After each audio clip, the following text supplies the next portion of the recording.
Some voters will be weighing in on safety, others are focused on money for schools, COVID-19 rules, and how our older loved ones are taken care of. Starting in Austin, the most watched item for many people is Proposition A.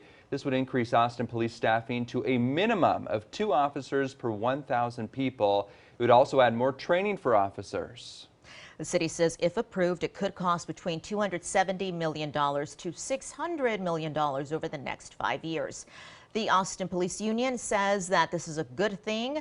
They say more officers on the streets are needed to keep you safe, while the unions for the Austin firefighters and medics say they are against Proposition A, and they worry it would take away money from their organizations. Across the state, voters are going to see 8 constitutional amendments on their ballots. One of the big ones here, Proposition 3, which would ban state and local leaders from limiting the number of people that houses of worship can host during a pandemic.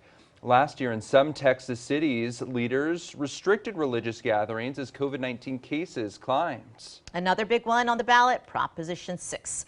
It's going to allow your loved ones in nursing homes or assisted living centers to choose a person to serve as a caregiver. So what this means is that there would be a person who would be allowed to visit in person if the home was closed to outsiders, like what we had during the start of the pandemic. Last year, we saw many nursing homes close their doors for months in an attempt to keep people outside and residents safe. Many families say their loved ones struggled from being isolated from everyone. Meantime, out in Leander, voters are going to decide whether to approve more than $770 million for the school district to expand. The bond is made up of 3 propositions and hopes to address the growth of an estimated 12,000 students over the next decade. Other cities have similar issues on the ballot, and you can find out what you're voting on where you live on KXAN.com. Travis County leaders hope more people turn up on Election Day. By the way, polls open in less than 30 minutes from now. But so far, less than 12% of registered voters in the county have voted, and that's not good. It's about 100,000 people so far.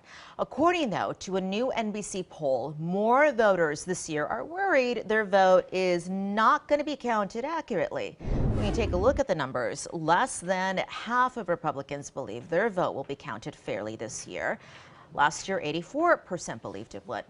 Independents also dropping a little from 81% to 76%.